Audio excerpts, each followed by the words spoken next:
This is Los Angeles. Our Lady, the Queen of the Angels, as the Spaniards named her. The fastest growing city in the nation. It's been called a bunch of suburbs in search of a city. And it's been called the glamour capital of the world. A mecca for tourists. A stopover for transients. A target for gangsters. A haven for those fleeing from winter. A home for the hardworking. It is a city holding the hopes and dreams of over 2 million people. It sprawls out horizontally over 452 square miles of valleys and upland, of foothills and beaches. Because of that vast area, and because of a population made up of people from every state in the Union, Los Angeles is the largest police beat in the country, and one of the toughest. We're going to take you into the city hall where police headquarters are located. Here in communications are the ears and voice of the police. The lights on the complaint board flash 24 hours a day. Citizens reporting a prowler, a lost child, a man molesting a woman, an auto accident, a wild party. Spend an hour or two here and you will think the whole city has gone berserk. Minute by minute, the orders go out to the radio cars in the far-flung divisions. Watts and Wilshire and West Los Angeles. Hollywood and Hollenbeck Heights in North Hollywood. The work of the police, like that of woman, is never done. This is the case history of a killer, taken from the files of the Detective Division. The facts are told here as they happen. The story properly starts here in Hollywood Division headquarters at 1 o'clock of a June morning last year. Officer Robert Rollins had finished his tour of duty and signed out. It had been a tough day. He'd be glad to get home. His wife would be waiting up for him, as she always did.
Hey, fella. Come here. What were you doing back at that radio shop? Just looking. I was on my way home. Live around here? Yeah, a couple blocks down. Let me see some identification. Sure. Yeah, I guess I forgot my wallet. Look, lad, I've got to see some identification. How about my Army discharge? I got it right here.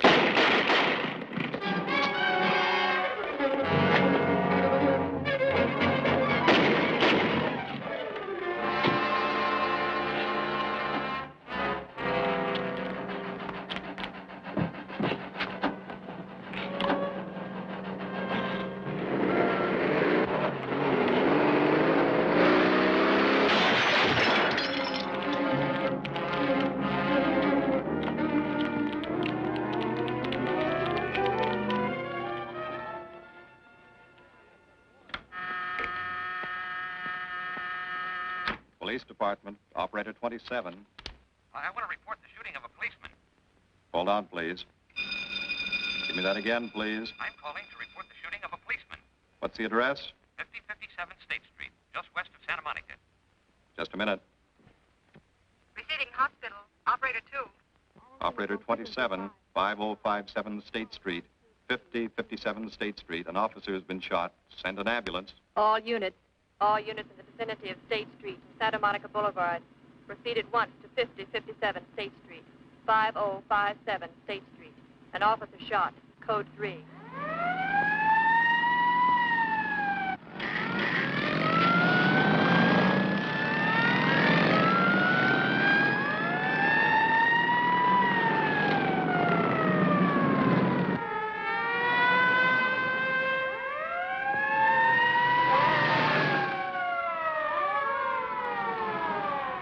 To Control 1. Control 1 to 80K. Go ahead. This is Breen. Instruct Homicide to throw out a Dragnet and pick up all suspicious characters in the area of the shooting. Also notify Sergeants Marty Brennan and Chuck Jones to report to me at the scene of the crime. Control 1 to 80K. Roger.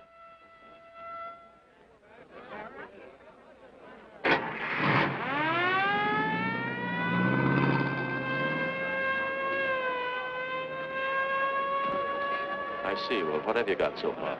Well, not much, Captain Breen. A couple of cartridge cases. Oh, Marty, Chuck. Hi, Cap. Eyewitnesses? Who was first on the scene, reported it? I was. I live here. I'm a light sleeper, but my hearing is good. And my cat... Did the officer say anything before he collapsed? Yeah, he gave All a description of the fella. On the shooting of the officer. Suspect is a white male American. Age 26 or 7. 5 feet 10 or 11. 155 to 165 pounds. Brown hair. Regular features.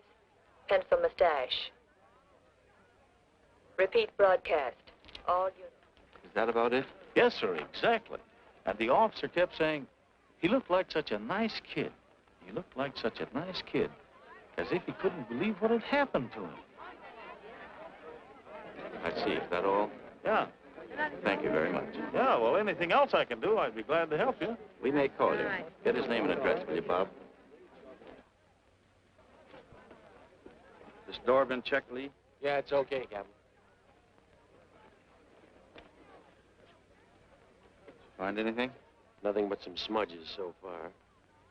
Found this in the glove compartment. I think it's nitroglycerin. Doesn't look quite right. Well, check it down at the lab. Right.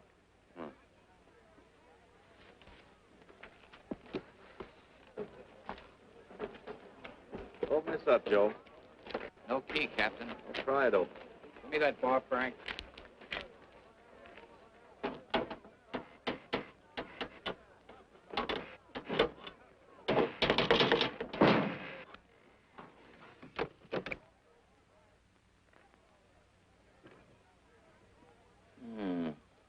Regular arsenal. Yeah, get a load of that. What is it? I don't know. It looks like some kind of an electrical device. United States Navy. It's either stolen or war surplus. Send all this stuff down to the lab and check the serial number on that Navy equipment. Yes, sir.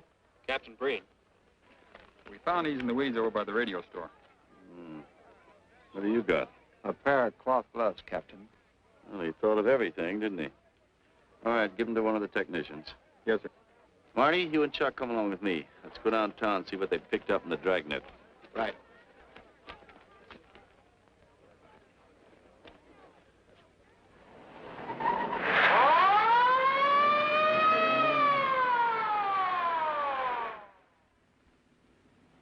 You know him, Marty?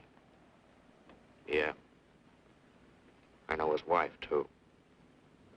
Ever since high school. Captain, I wish you'd let Chuck and me handle this case. All right.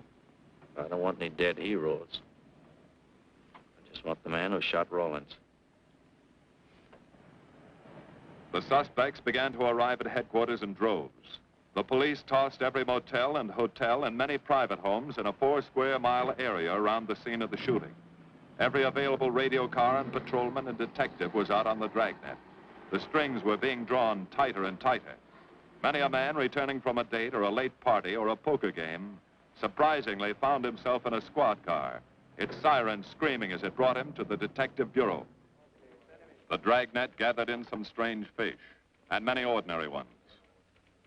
All the rest of that night, the detectives probed, needled, questioned, quizzed. Everything was checked. Fingerprints, names, addresses, stories. Every fish in the net was examined. Most of them thrown back into the sea, not worth keeping. Except a few parole violators and slightly shady characters whose stories needed a lot of verifying. I wasn't prowling no cars. Just taking a walk, you know, getting in condition. You were running when the radio car picked you up. Yeah? Maybe that's why the guys call me Punchy. He's got a point there. 2 felony convictions, no warrant, no warrant. He's on parole. Book him, violation of parole. Let's have the next one, Joe. What were you doing in that vacant lot? The vacant lot. Lot? What were you doing in it at that time of night? Niệm của mình cũng cho lo ngồi ngồi siêu nổi là ngồi ấy 30 cái nền bị lục dưới lại của ngồi sinh thành nhé ngồi thành ca giờ ngồi từ lừa đầu ra sang gì. You say your name is Ralph Henderson. So what? Well, you know, it's a funny thing, Ralph. There's a guy around this town that's been wearing your fingerprints. Only his name is Pete Hannon. Okay. So I'm dead.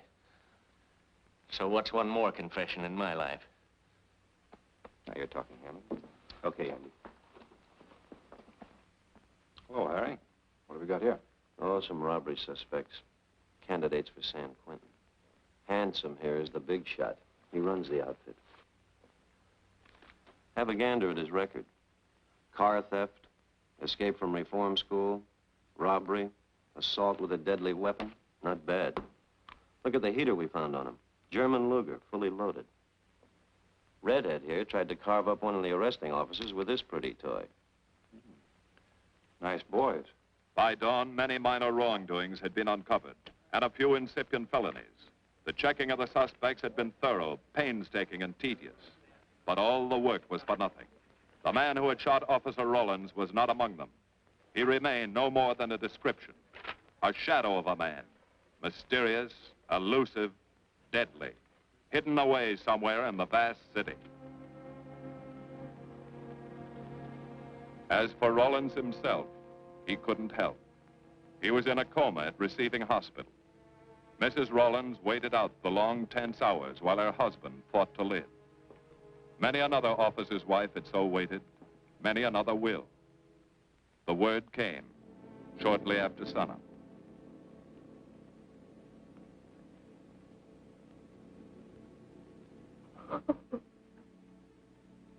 Oh.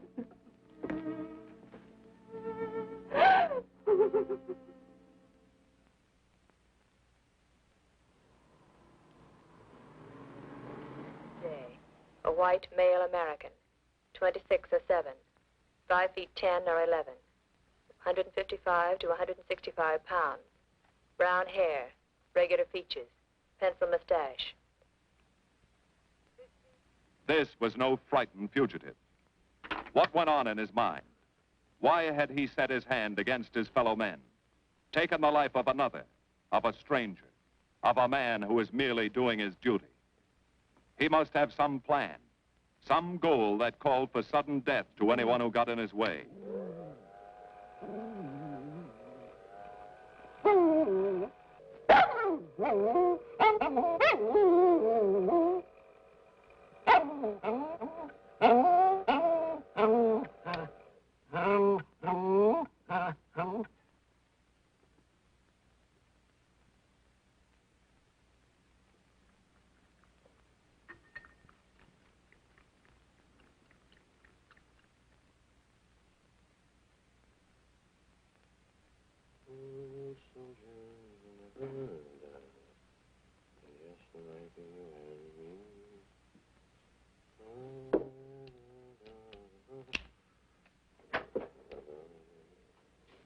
Good morning, boys.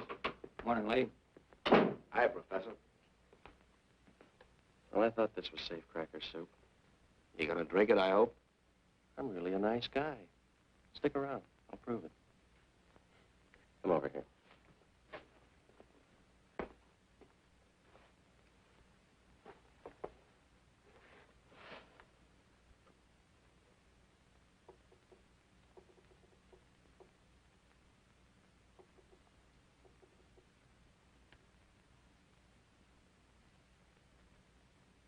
Hold this for me, will you, Chuck? Thank you. Now, if you'll hand me that hammer, Marty. Thank you.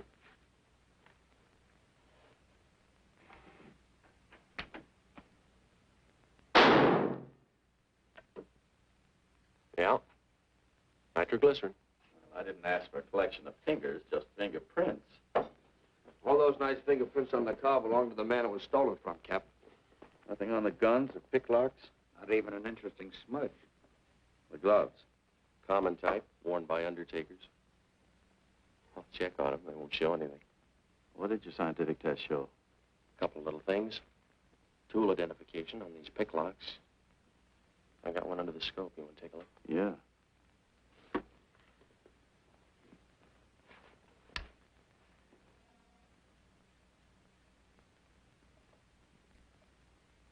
Take a look. I see. Well, it seems to tie the tool up with the lock. Now, if that microscope could only tell us who did it. I'm working on that. No, only an amateur would carry that liquid dynamite in a car.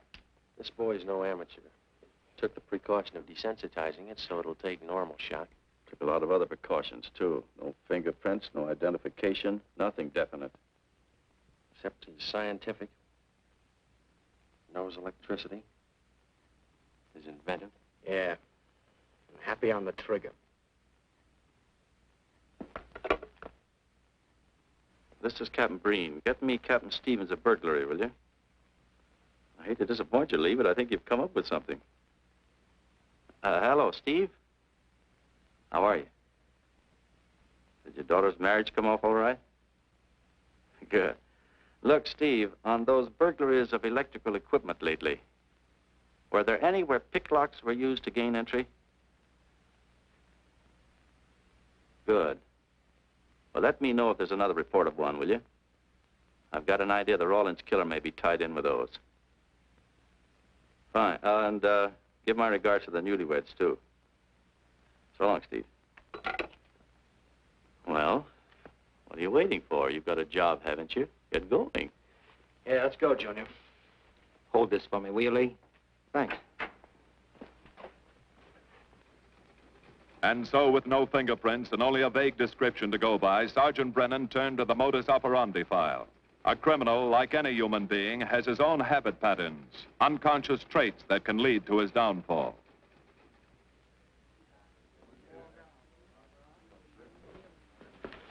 Well, there you are, Junior. List of burglars who use picklocks for entry. Oh, great. This narrows it down to just a couple of hundred suspects in this area. Give me a match, will you? That may not be so bad.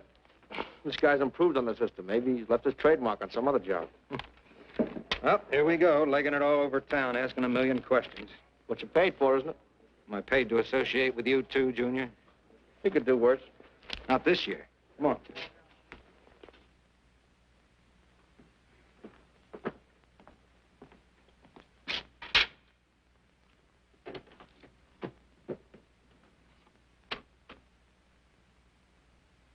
Car 12, car 12, in the 10,000 block on Mississippi. A 394-15 disturbance.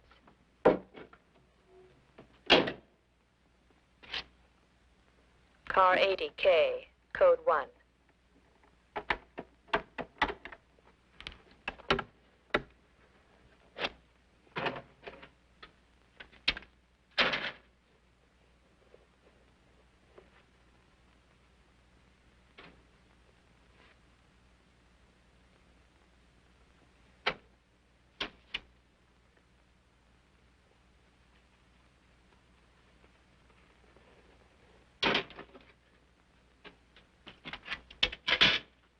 All units, on the broadcast of the suspect arrested in the shooting of Patrolman Rawlins. Cancel the cancellation. Suspect released from custody.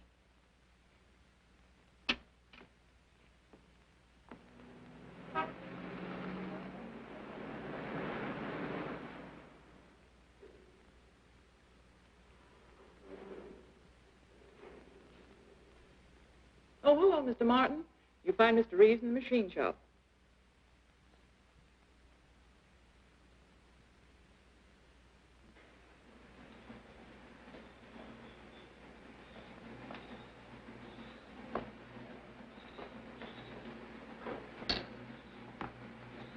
Hello, Roy. Glad to see you.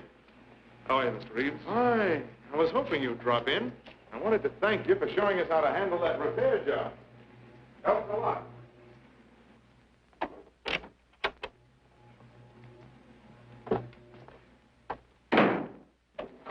Oh, what have we got this time?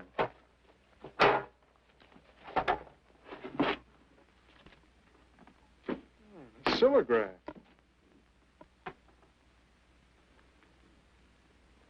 Well, there are plenty of these around, Roy. Not like this one. Yes, I see. I suppose, as usual, you've added your own improvements. You know, it seems wrong that a man of your talents should bother consigning equipment for rental. I'd like to see you devote yourself entirely to experimental electronics. It'll come one day. I'll have a place like this. Well, why wait? I've got a pretty good setup here. You'd have modern equipment to work with, a lab, and my confidence. Thanks, Mr. Reeves. I have other plans. But, Roy, you can't tell where it'll lead. Might even work your way around to a percentage of the business. I like it this way. You just rent out my equipment. All right, Roy. All right. But if you should change your mind... I'm not likely to change my mind. I suppose you want me to set this up for rental, too. Mr. Reeves, you've already got 5 pieces of my equipment. You'd like to know what results I've had from the rental so far, Well, I can't say as I blame you. I think you'll find this satisfactory. Satisfactory. Goodbye, Mr. Reeves. You'll come back again soon, won't you? Sure. Oh, incidentally, how's that television projector coming along? The one you said would reflect a 12-foot image. Still working on it. I just wanted you to know I've already set up a rental on it.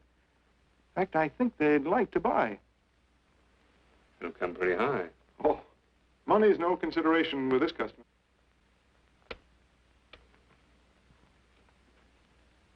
Tell him he can pick it up tomorrow. I thought you said it wasn't finished yet. It'll be finished.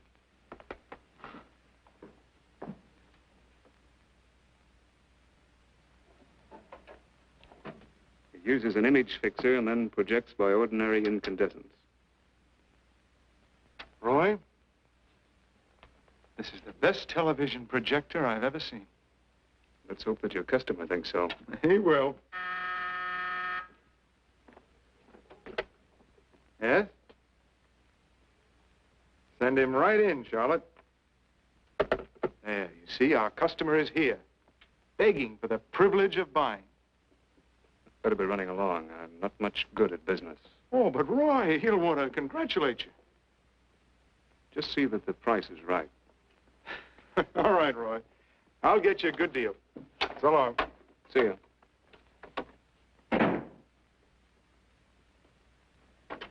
Well, Mr. Dunning, come in. Isn't it a beauty?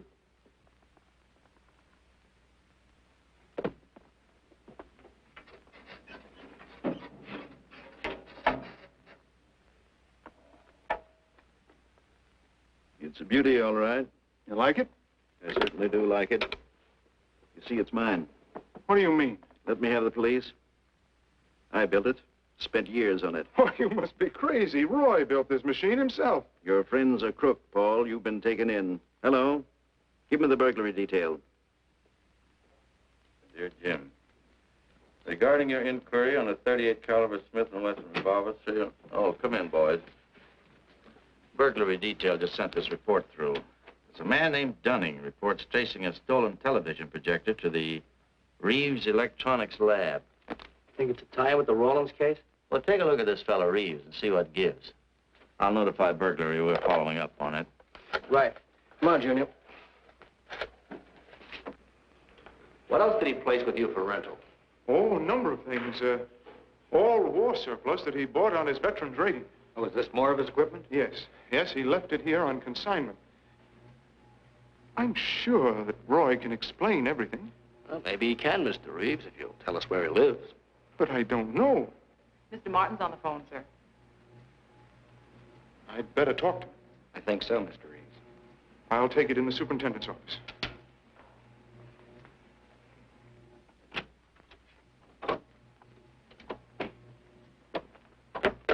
Tell him that you sold the set, and his money's waiting for him here. Find out what time he's coming by. Put Mr. Martin on.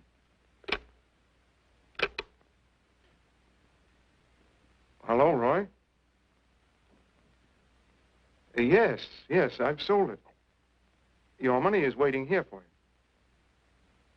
you. Yes, I'll be working late tonight. What time will you be by? First thing in the morning. Well, maybe you better come in tonight, Roy. A couple of things I want cleared up. Like what? Oh, technical things. Besides, I don't like to leave the money in the plant overnight. How about 8:30? Fine. I'll see you then. I'll leave the front door unlocked.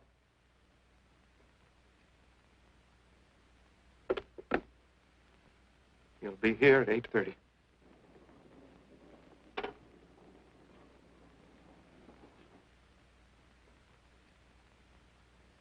Well, I'll just run along home and get some dinner.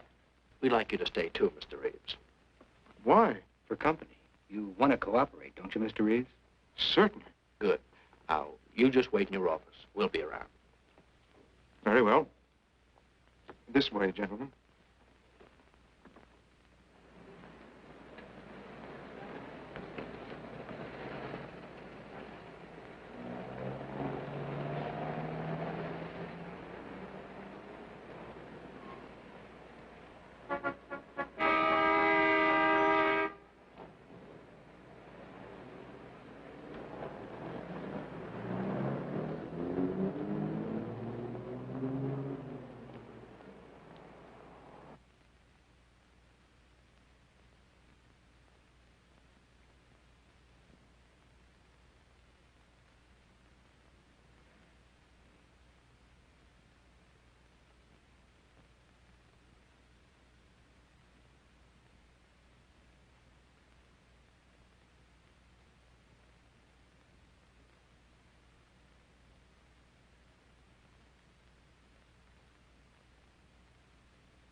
Reeves.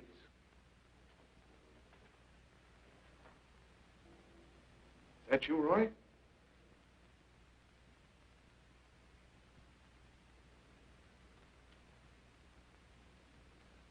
Go outside and block that alley door.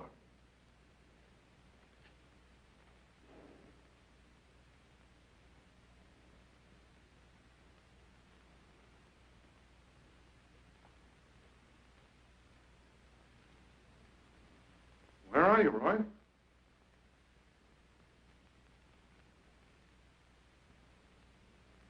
Who's in here? No one. I'm alone.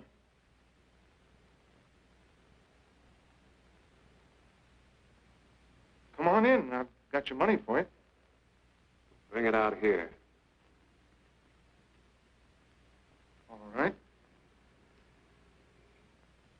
Just a minute.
No.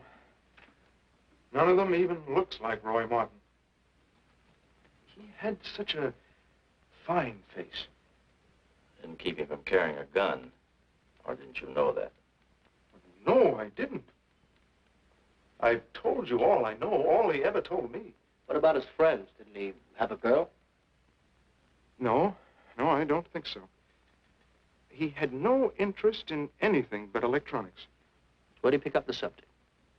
Books, magazines. Mostly from the Signal Corps. He was attached to a radar unit. Get a teletype off to the War Department. That might help. Yes? Ready on your call to receiving hospital, Captain Breen. Hello, this is Captain Breen. What is the latest report on Sergeant Jones?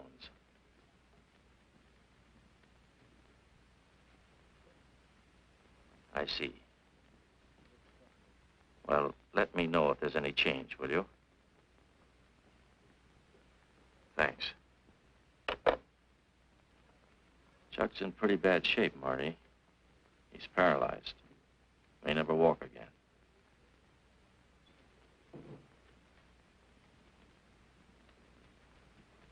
Oh, I'm sorry. It's funny that Martin showed up at 7 when he told you he wouldn't be there till 8:30. I don't know why. Except he was always unpredictable. I'll tell you why. Because you warned him. That's why he came early. That's why he came in the back way. But you heard me tell him the front door would be open. And the key didn't let him in the back way? He must have had one made. Why don't you tell us the truth? Marty.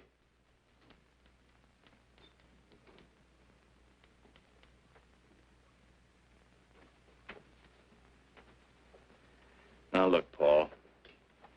You can make it a lot easier for us to believe your story if you'll just give us some facts. Something that might help us. I've told you all I know. I've been gullible, all right, letting him make a fool of me. But I'd do anything to make up for what he did to Detective Jones. Sure you would. You can go now. Oh, thanks. Thanks. My friends, they can vouch for my character. That's good. We'll call you if we need you. Thank you very much. I think he's telling the truth, Marty. I think he's just gullible, like he said. What about the stolen stuff he was trying to peddle for Martin? We'll use it for bait. Maybe Martin will come back for it. Then we can ask him. Here. Nevertheless, I want a 24-hour tail put on Reeves, and I want a watch on his home and his factory. Right. You can keep those. Okay, Captain.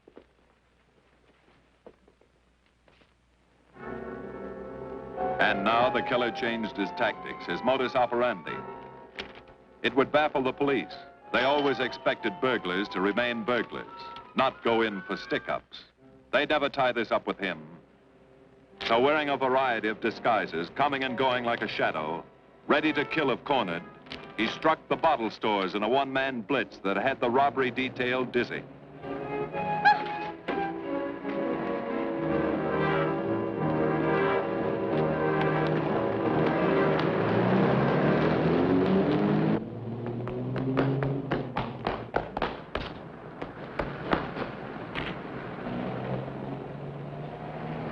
The killer, always resourceful, always thinking along lines that would baffle his hunters, had discovered an ideal avenue of escape. Under Los Angeles is a vast and intricate system of huge storm drains built to siphon off the flash floods of the rainy season. Many of the tunnels are large enough for 2 cars to drive abreast. Here were 700 miles of hidden highways, ideal for the use of someone who needed to hurry from place to place without being seen. Ideal as a hiding place for guns and supplies in case of emergency. What is it, Lee? Well, the reason I asked you to come over is I think I've hit on something. An identification? No, not quite, but a tie-up. Now, these are the shells from the gun that killed Rawlins. These were fired in the liquor store holdup in which the bandit got away. And these were fired at Chuck. Now, as you know, Every ejector, even in guns of the same model and caliber, is different. Each one leaves its own markings on the cartridge casing. Now look at these fine striations. This deep gouge. The same on all three. In other words, the man who killed Rawlins and the man who shot at Jones and Brennan, the stick-up who's blitzing the liquor stores are all the same man. Right. All we need to know is what that man looks like. Get me Chandler and robbery, will you? I've got an idea about that. Also, it'll give us a chance to see if Reeves is on the level with us. Steve, Breen, about those blitz holdups you're on. Round up all the victims and have them down here tonight, will you? Oh, it's just a little scheme. Thanks, Steve. That's good. Now I'll sketch another one of the same type, only this time thin it out a little, huh? All right. Hi, Lee. How's it coming? Be ready for tonight? We'll be ready. Think it'll work? It should. When'd you get the idea? From a kidnapping case in Chicago. But I thought these slides might be an improvement over the method they used. Could be. Captain thinks so. Good evening, ladies and gentlemen. May I have your attention for a moment, please? You've all been asked to sit in on a little experiment tonight. We're going to try to build a picture of a face. A face of a man who's cunning, resourceful, and deadly. He's a man who killed a police officer. Now, some of you he held up at the point of a gun. You may have seen his face, remembered something about it. And we want you to tell us exactly what you remembered. Whether it's his hair, eyes, nose, or mouth. And we're going to try to put those pieces together so that they add up into a picture of the face of the man we want. Now, you can see how we're depending on you. Lights? Now, first, we're going to concentrate on the type of hair our man had. And if the picture looks anything like his hair, I want you to speak right up. All right, the first slide, Lee.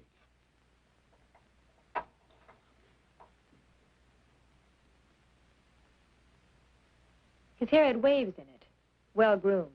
That's the idea, Miss Smith.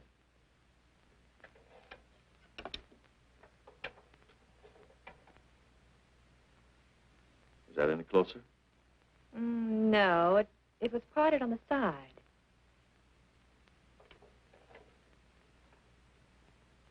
Oh, that's more like it, except it was thicker.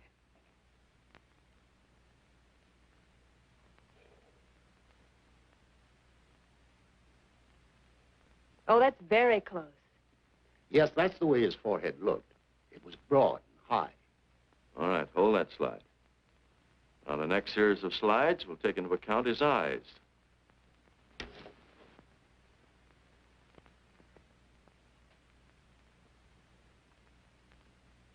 Oh, 1 minute, please. Wait, 1 minute. His eyes were a little like that. Maybe a little smaller, like beads. Go on, Lee.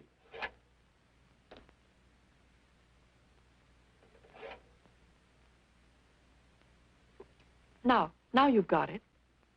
Now, hold that slide, Lee. Anyone else? That looks like him, only a little madder. He had a patch over one eye when he come into my place of business.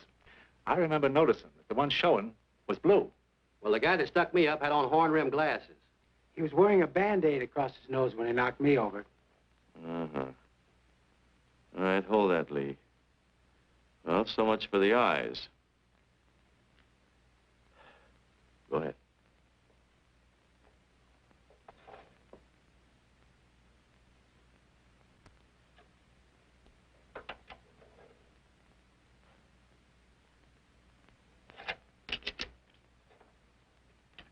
Señor Capitán. Yes, Miss Montalvo? Ay, ¿cómo se dice en inglés? A sus órdenes, señorita. Ah, qué bien. En este bandido, la nariz fue chata, como aquella, pero un poco más chata y más ancha. Like that, Captain, but more snubbed, wider. Try another one, Lee. Como aquella, casi la misma. She says that's about it. Thank you very much, Miss Montalvo. Get Reeves. Any more comments? That's pretty close, all right. Pretty close. Perfect. All right, now we'll start on the mouth and chin. The next series, Lee. I think his lower lip stuck out more. The mouth was thin and mean, like it never laughed. Go ahead. Something like that, but thicker lips. There. That's it. That's him. All right, now hold that right there, Lee. Oh, come in, Mr. Reeves. Good evening, Captain. Did you ever see that face before? Why, it's Roy. Except for the hair being a little lighter and the eyebrows heavier. It's Roy. You're sure? I'm positive I'd know him anywhere. Lee, I want a retouched photograph. Now lighten the hair and give more body to the eyebrows. Right. Lights. That's all. Thank you very much. You've been a great help. It's positively amazing how you found out what he looks like. Well, we're looking for an amazing criminal, Mrs. Johnson. Thank you and good night. Good night, Captain. And so the face of the unknown killer, built up from fragments of evidence, was sent out all over the country. To chiefs of police, to sheriffs, to county constables and county jailers, to the wardens of prisons, to all postmasters and postal inspectors, to the agents of the Treasury Department, to the FBI. They showed that picture to the inmates of jails and prisons, to men with a wide acquaintance among the cat burglars and the violence boys. Informers and conmen and sharpshooters were quizzed, those on the fringe of crime and those deep in the rackets. Many wanted to help. Nobody could. No one in the underworld recognized that mysterious face. He was as unknown as if he had lived in the 16th century.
Reeves.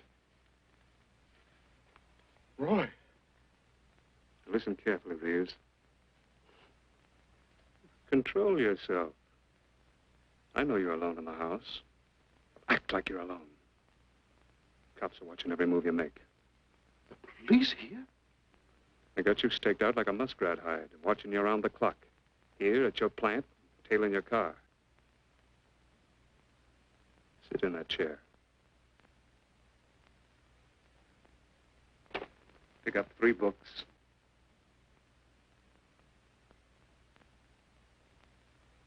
Don't look up and don't answer me. All right. But glance at the books.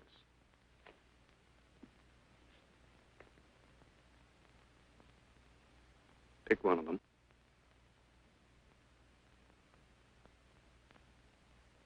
Okay. Now, that's the book you want to read before you go to bed. Now, Get up and turn off the lamp.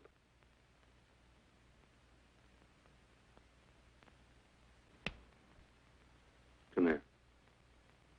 Come here.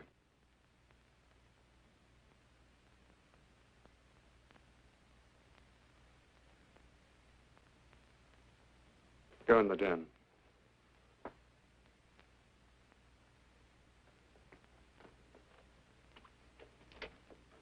Pull those drapes tight.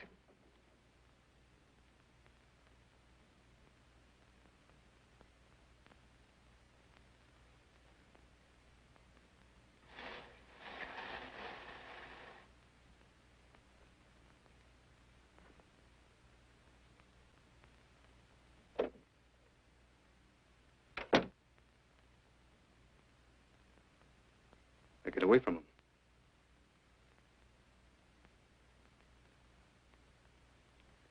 What do the cops know about me? Not very much, Roy. No fingerprints. They haven't even got a picture of you. They're trying to make one.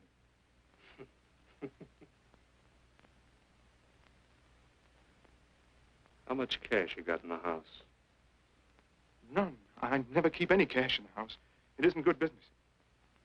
I suppose you think it was good business letting me walk into that trap. No, Roy, no.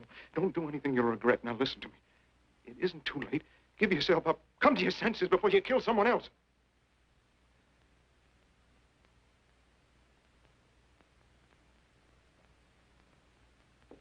What do you mean, someone else?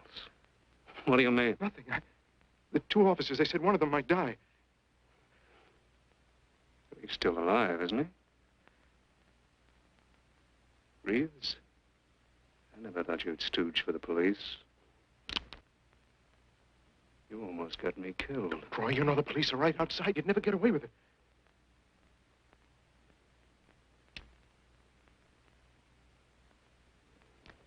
That's right. Now you're being sensible.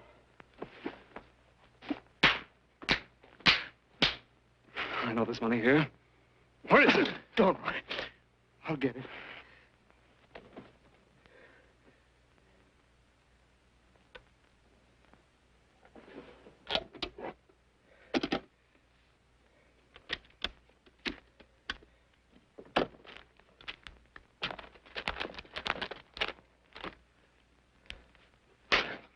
It's not enough.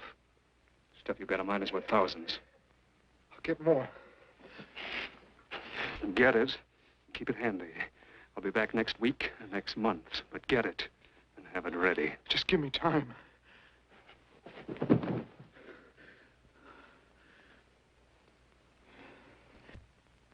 Oh! Look, I don't want policemen outside my house following me around. That's what made Roy suspicious. I'm leaving in the morning. I'm afraid I'll have to disappoint you, Paul. Unfortunately, you're our bait. I won't do it. I've done enough. Look, no one's done enough until we find this killer. I asked you to keep a sharp lookout on this house, Marty. I did. Two of the best undercover men in the department were assigned here. That didn't keep Martin from getting in. What's the matter? You tired?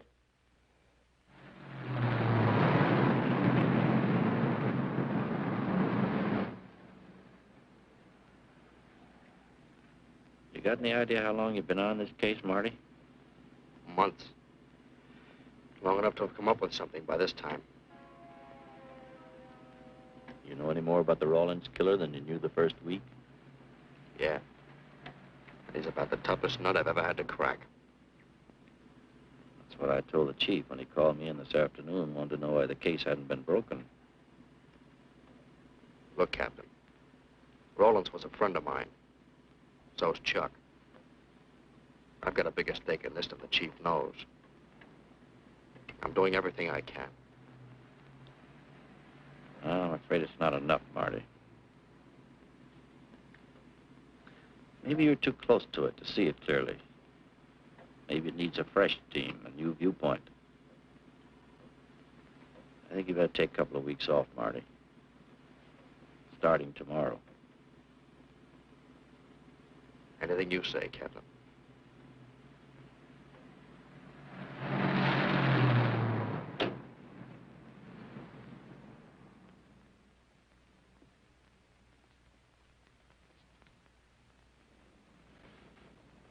Hiya, Marty. Hi, Chuck. Meet Miss Scanlon, my new bodyguard. He's the one I've been telling you about. Oh, you mean the one with the steel trap brain? How do you do? Hello. Say, this guy been behaving? After a fashion. See, she takes me out in my go-kart, puts me to bed, wakes me up, dresses me. You're perfectly capable of dressing yourself now, Mr. Jones. I'll be back in a few minutes. Well, how's it been going, Junior? Oh, pretty good, Chuck, pretty good. Is that why you're off the case? How'd you know? Breen was in to see me this morning. Oh. Suppose he also told you they put a new team on the case. He told me everything. Yeah. Let's see what his new boys dig up. Well, maybe they'll examine the facts of the case a little more carefully. What facts? That our man's sharp, that he's intelligent and works alone, that he has no record, never leaves a fingerprint and knows every move we make? Sure, plenty of facts, only they add up to nothing. Sure, forget it. You got yourself a 10-day vacation. Go on down to the beach, get a suntan. By the time you get back, the case will be broken. Isn't that what you want? You know better than that. All I know is what I hear. You sit there batting your gums about how the old man let you down. Maybe he's trying to wake you up. He's got a funny way of showing it. There you go, flying off the handle. Always taking things for granted. I wish I could get up and boot some sense into you. He knew what this case meant to me. He still does. That's why he's trying to get you mad enough to do something about it. You don't really figure that's his idea, do you? I know it is. Ah, it's a tough case, Chuck. Not an angle, nothing to go on. You'd know what I meant if you were out working with me. I have been working with you. That's all I've had to do lately, just sit around studying what little facts we have, trying to figure out who he might be. You know the kind of a guy we're up against, then. I tell you, Chuck, this guy's a genius the way he operates. As if he were right there with us every time we go out after a lead. Oh, sure. Breen's been tipping him off just to make you look bad. Yeah, almost like that. Boy, he beats us to the punch every time. There's your angle. You just hit it on the head, but you don't see it. Look, start adding. 1, he's unknown to the underworld. 2, he beats you to the punch, right? And 3, it's almost as if he were with you. Isn't that what you said? Yeah. Well, tie that up with a lot of other little things, like the fact that he uses a police gun and the accuracy of his shooting. Anybody could buy a police gun, and the Army could have taught him how to shoot. Yeah, but who taught him how the police operate? Oh, I know what you're driving at, Chuck, but a cop. Those things happen. Yeah. Now, if I were still in the case, I'd start with our own department first, then Santa Monica, Culver City, Burbank, Pasadena.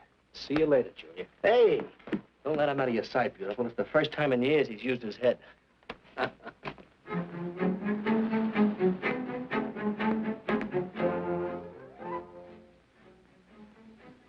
But you get a print of every mug we take. We always send L.A. a copy, Sergeant. It's personnel photos I want. You mean of our boys?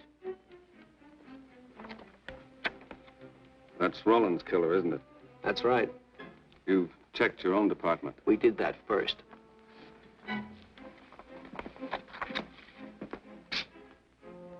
And so the tedious quest went on. Sergeant Brennan wore out his shoes and his patience, going from police station to police station, checking photos until his eyes were blurry. For police work is not all glamour and excitement and glory. There are days and days of routine, of tedious probing, of tireless searching, fruitless days, days when nothing goes right, when it seems as if no one could ever think his way through the maze of baffling trails a criminal leaves. But the answer to that is persistence, and the hope that sooner or later something will turn up, some tiny lead that can grow into a warm trail and point to the cracking of a tough case.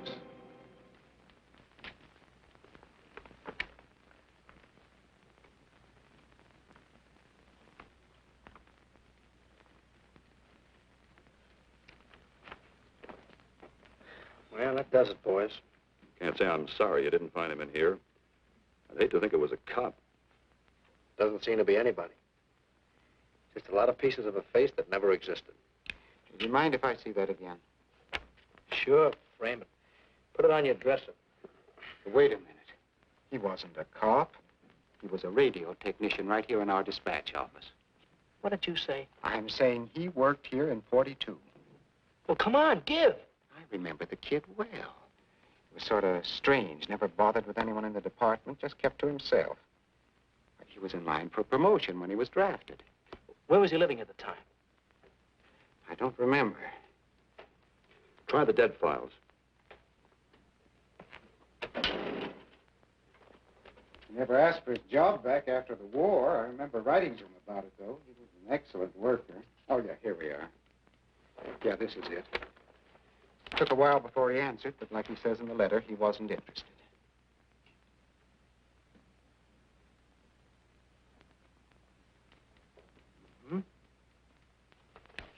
Postmarked Hollywood. No return address. What do you want us to do? All the work? Oh, thanks a lot, Freddie. Remember, he was a civilian employee.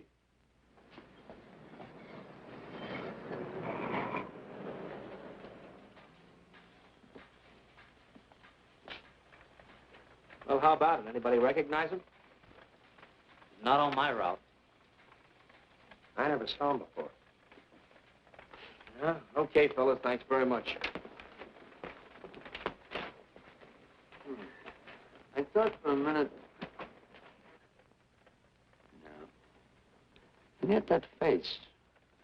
I wonder. Yeah? Well, this may not mean anything, but he looks like a guy that's on my route. He never gets any mail, but I see him around there all the time. He lives in one of the courts. Where? Come on, I'll show you. It's not that easy. What time does your route take you past those courts? About 9 o'clock. Why? Just thinking.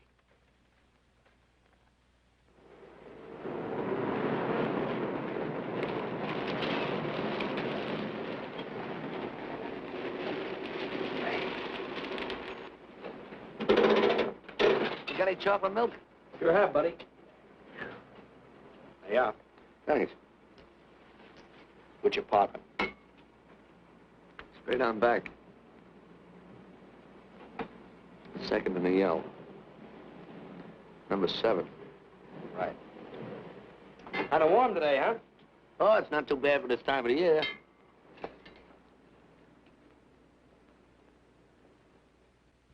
Good morning. Morning. You're new in the route, aren't you? We had a substitute. What happened to the other fellow? Sick. Oh, what's the matter with him? I don't know. I catch everything. Hear about it on the radio, and next morning I got it. Too bad. You aren't very social. The regular fellow always stops and talks to you. Sorry, lady, I'm a little late this morning. I was hoping maybe you could help me. There's something very funny going on in this court. Yeah? I was scared to go to the police with it. I thought maybe I might be poisoned. What? Yeah. By the manager. She's a witch. She's a what? A witch. She puts poison in my milk. Oh, I see. Look, you switch the bottles when she isn't looking, see? Drink her milk. Then you'll be safe, right?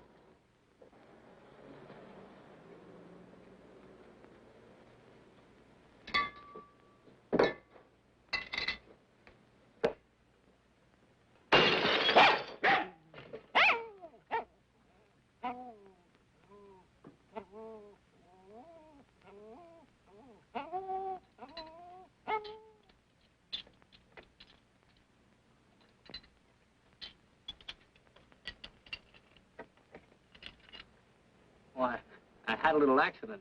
Got a mop, I'll clean it up. Leave it be. I'll clean it up myself. Okay, mister.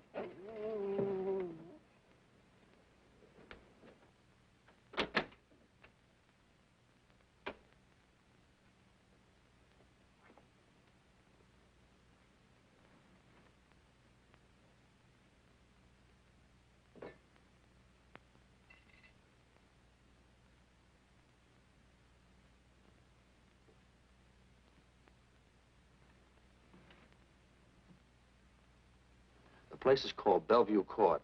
I drew this from memory, but it's pretty close. That's where he's hiding out, right there. You sure he's our man, Marty? Captain, I couldn't go wrong on that face. He's our man.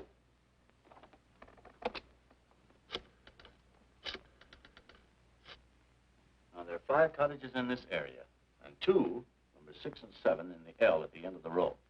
Our man lives in number 7. This building department plan will show you the whole layout.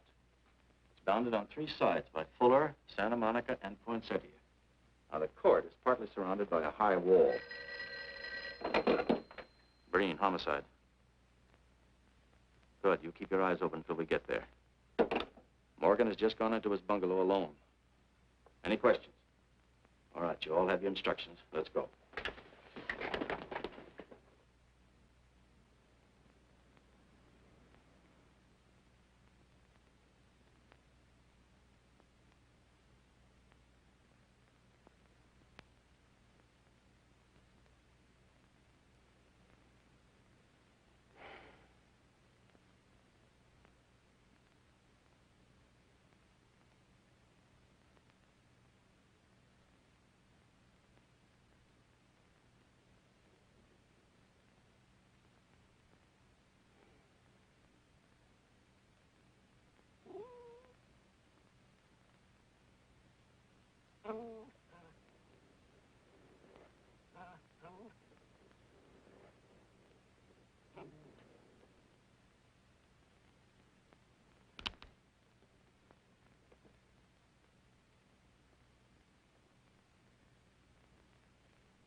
We're out on time. Wait 5 minutes. Go around and block the side entrance. Keep your lights off.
He's loose. I want a radio car in a hurry.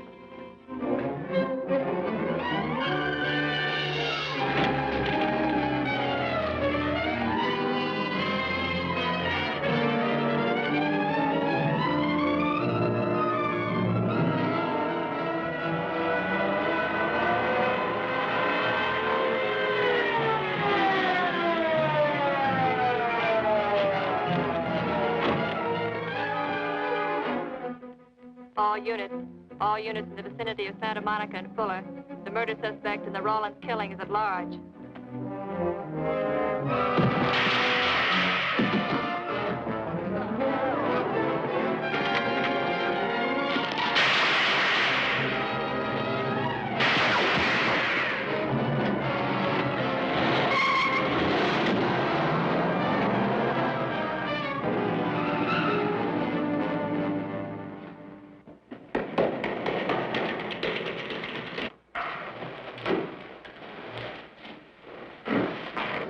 I want a map covering the storm drain system in this area. Get it and meet me at Venice and Garfield. Jones, Miller, you stay here in case he comes up for air. I want a man at every other drain entrance along this line. He's got to come up somewhere. Come on, Marty. You're driving.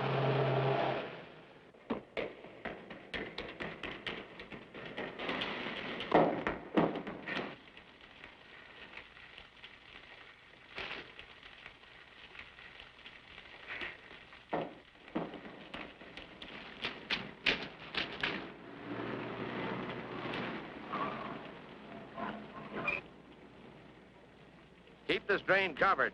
It's liable to pop out anywhere.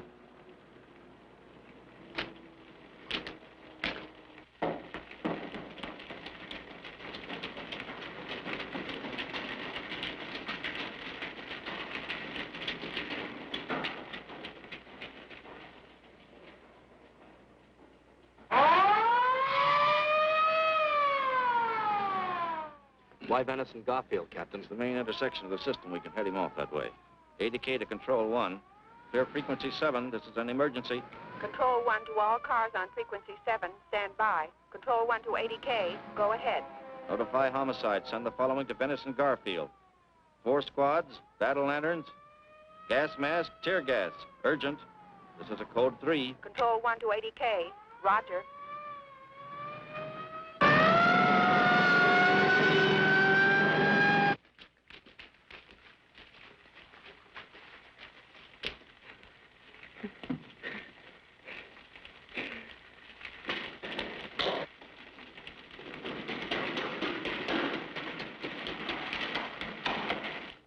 Probably head down this main drain to where it comes out at the Rio Hondo. Now, you take your squad and cover that exit. Right. Keep all spare radio cars cruising back and forth along this main street. Watch the curb inlets. We'll go in here.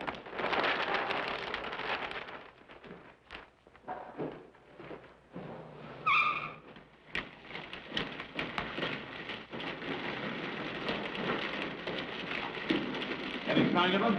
No. And we've searched every foot between here and the Rio Hondo outlet. Then he must be up ahead.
Gas gun.